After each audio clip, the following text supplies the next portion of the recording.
Hej.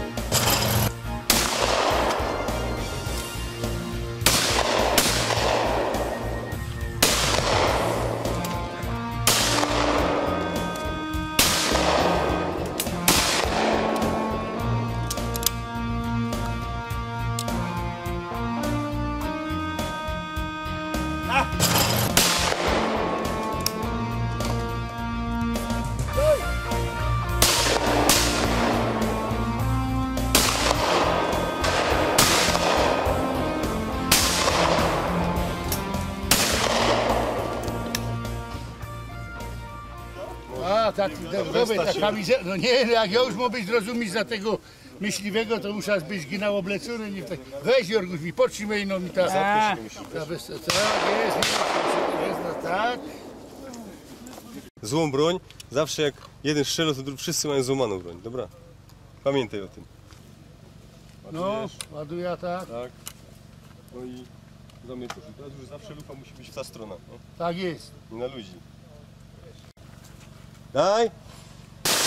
Widzisz, i strzelić. Dobrze. No.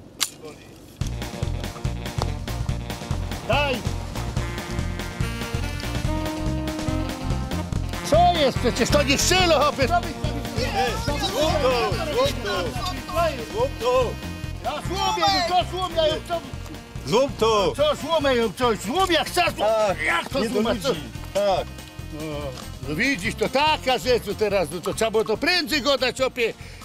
Teraz to już taki mądry jest, widzisz. Złom, Teraz ja to nie idzie, odbezpieczył żeś. Widzisz, teraz ich, no. No.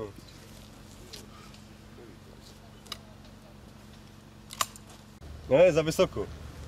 Tu, o tak. Daj!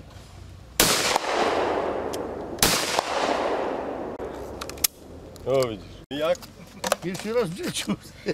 Ja ci powiem, Bogdan, Gienek, to był szok do mnie. Ja myślę tak jak we wojsku, rozumiesz, że mi się udawało, ja miałem nie jeden urlop, tak we wojsku. Ale tu, pierwszy raz to było...